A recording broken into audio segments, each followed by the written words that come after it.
Eu tenho feito... Uma das coisas que o Eduardo Paes fez que mais me deixou assim perplexo foi a tal do Museu da Democracia, que ele abriu no Rio de Janeiro, recebeu o Alexandre de Moraes e tudo mais. E a gente está vendo que a pauta nacional é fundamental para as eleições municipais, né? A gente tem o Eduardo Paes no PSD, o partido do Rodrigo Pacheco, que impede o impeachment, o partido que está sendo boicotado aí por boa parte da direita, que chegou à conclusão de que o PSD é, num certo sentido, pior do que o PT. O PSD é o partido que dá sustentação, o partido do Kassab, o partido que dá sustentação ao Alexandre de Moraes hoje é o PSD. A gente já trouxe aqui uma dezena de senadores que estão se posicionando para dar suporte ao Alexandre no Senado. E eu pergunto para você, qual é a tua posição, Ramagem, a respeito do impeachment do Alexandre de Moraes? Você é a favor do impeachment do Alexandre de Moraes? A minha posição é muito clara, inclusive eu assinei todos os pedidos de forma fundamentada. O que a gente está vendo desvio de finalidade, abuso de poder, quebra do sistema acusatório. Fala quebra do sistema acusatório, para entender, é a violação dos entes. Quem investiga é um ente, quem acusa é outro ente, quem pede arquivamento é um ente, quem julga é um e quem é vítima é outro. Está tendo uma quebra completa disso, a da imparcialidade, da proporcionalidade. Então, se a gente chegar isso em âmbito de princípios que regem e a segurança pública, que são pilares da nossa sociedade ocidental, estão sendo violados. A gente vê o que está sendo motivado. Antes dessa vaza-toga, a gente já demonstrava de muito as violações, como o âmbito democrático de se discutir leis no Congresso Nacional é moroso, dadas as comissões que têm que ser tratadas. A gente vê ministros do Supremo, cada um é uma ilha decisória, com decisões monocráticas que se inserem e fazem interferência no próprio Congresso Nacional e no próprio Executivo também. A gente vê o completo desequilíbrio. Quando a gente passa dessa questão, eles acabam atropelando a lei, atropelando a Constituição e demonstrando esse desvio de procedimentos, desvio de finalidade completa. Se você analisar a lei de abuso de autoridade, que foi renovada há pouco tempo, tem várias condutas ali que podem ser, tem que ser analisadas, verificadas, que pode estar construída no abuso de autoridade. Opa, desculpe interromper o seu vídeo, mas desde 2022 eu continuo com as contas bloqueadas e o passaporte cancelado pelo Xandão. Se você aprecia o meu trabalho e tudo que eu faço pela liberdade de expressão, tem um lugar onde você pode se tornar meu apoiador com uma pequena quantia por mês. Acesse www.paulofigueiredoshow.com e torne-se meu apoiador, e aí você vai receber conteúdos exclusivos e desconto nos meus cursos. Ou então você pode se tornar meu patrono Gold e passar a me pautar, tem reuniões comigo, você entra para o meu grupo de WhatsApp, que eu uso sempre. O link para tudo isso está aí na descrição. Então, isso está dentro da legislação do impeachment. Impeachment é um procedimento constitucional. Se fala impeachment como se fosse um pavor de destruição institucional no Brasil, não. A irregularidade tem que ser colocada à prova. Então, tem que ser verificado se há necessidade de se retirar um ministro que não está atuando de acordo com o zelo e com o cargo o alto cargo que ele exerce. Tem que se colocar na letra da lei e verificar.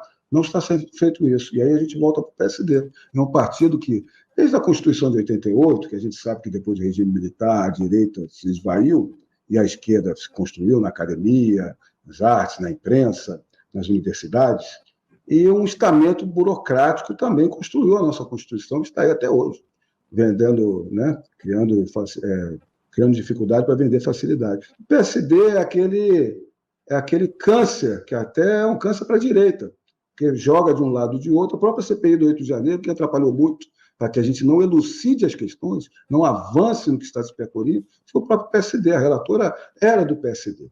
Quando a gente verifica que o PSOL é de esquerda, da base do Lula, mas no Rio de Janeiro o Lula não está com o PSOL, está com o Eduardo Paes, a gente sabe que é tudo oportunismo para manutenção do sistema. Você vê até o Freixo, que é do PSOL, migrou para o Eduardo Paes. Aí você começa a entender. E o próprio PSB, que o PSB é o partido que ingressou com essa DPF que relativiza a atuação policial nas favelas. Está com o Eduardo Paes também. Então a gente sabe que tudo é importante. Um jogo municipal é importante para 2026. É uma base para 2026. E o Lula quer ter uma base no Rio de Janeiro para 2026. Então está tudo interligado.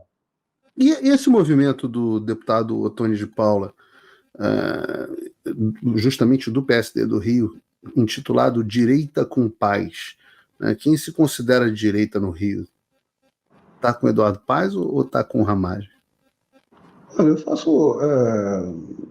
É muito estranho que um cristão esteja no mesmo lado que estão os partidos de esquerda, o Lula. A gente sabe, né, que os fundamentos são completamente contrários. A gente vê que o Lula, em discurso próprio, ele sempre colocou, né, o indivíduo, quando começa a prosperar, começa a ter aprendizado, mudar de patamar ali, ele não vota mais no PT. Então a gente sabe que quer se manter sempre sem a prosperidade, sem o desenvolvimento do indivíduo. Quando a gente sabe que a ideologia sempre se coloca como a religião, como o ópio do povo. A religião é um veneno, primeiro o Estado. A gente sabe que a família é um obstáculo a esse totalitarismo. Então, a gente tem que estar demonstrando a todas a cristandade, ao fiel, que nós é que defendemos a família, que nós é que defendemos os valores cristãos, que nós é que estamos do lado que defende os nossos princípios e valores.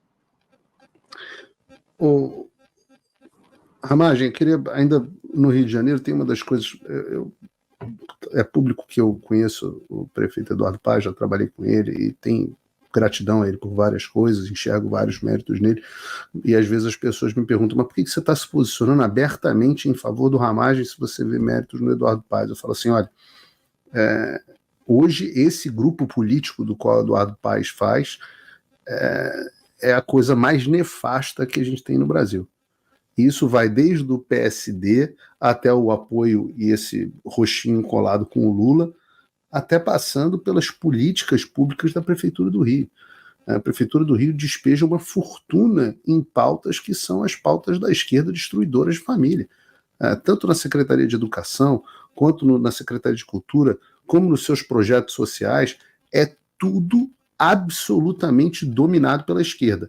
Com Ramagem, prefeito do Rio de Janeiro, qual o plano para fechar essa torneira e a Prefeitura do Rio deixar de ser uma bancadora das pautas destruidoras de costumes tradicionais do Brasil?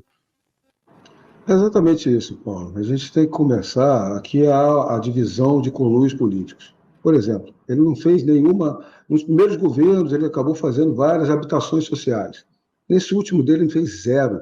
Quando a gente olha para a Secretaria de Habitação, ele mudou o secretário de Habitação 6 vezes.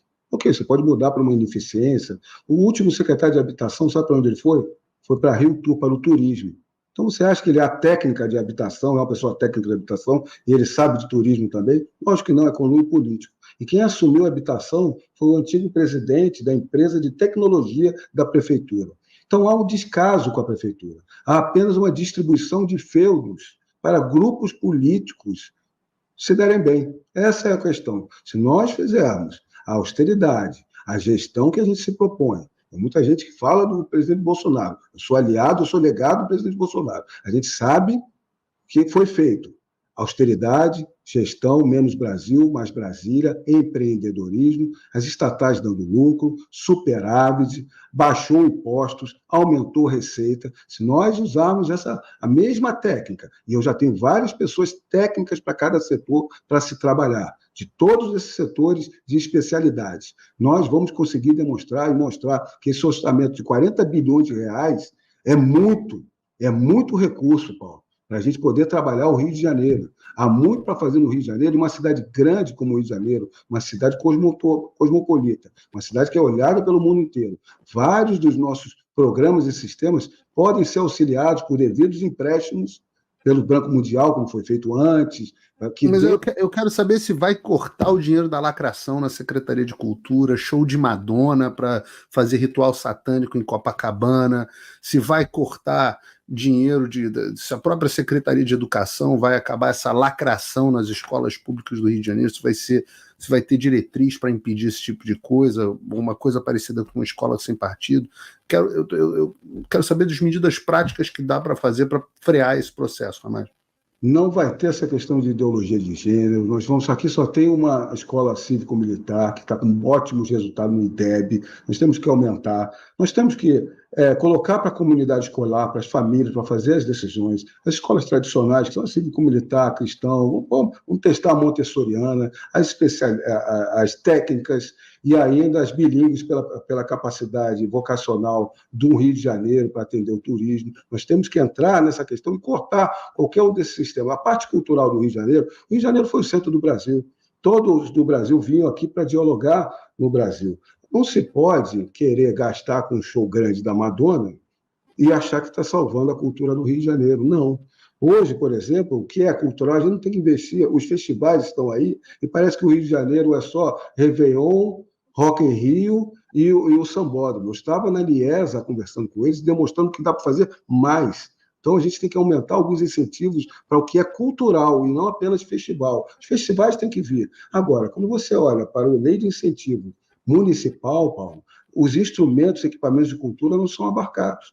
Acaba um oligopólio ali de grandes produtores para trazer grandes shows, somente. Você não faz ali uma reforma de um teatro, uma compra de equipamentos, e mais ainda, você não fomenta as oficinas nas comunidades, nos locais mais humildes, para fazer os novos valores. É isso que está errado. Quando eu olhei a questão da Madonna, a Madonna no mundo inteiro ela se apresentou em arenas, em estádios. Por que ela não foi para o Maracanã? Com uma classificação etária, como tem nas novelas lá, 14 anos, 18 anos, sei lá. Você faz no meio um show que não teve nem banda, com um avilte a quem é seguidor da Frankenstein, por exemplo. Então, a gente pode botar a Madonna, que a Madonna venha para o público dela dentro de uma arena. Nós temos que fomentar uma cultura de pequenos, médios, shows de grande porte, que o Rio tem essa capacidade de fazer um calendário o ano inteiro para eventos. Tudo está interligado. Nós temos que ter uma secretaria de eventos ou ainda uma subsecretaria de eventos que cuide da cultura, do esporte, e o turismo acaba, e o ecoturismo, e o turismo acaba sendo consequência. Nós temos que ter a segurança e os eventos bem organizados. Nós temos que revitalizar o Rio de Janeiro em todos esses sentidos, passando pela segurança e passando pela distribuição de eventos pelo Rio de Janeiro.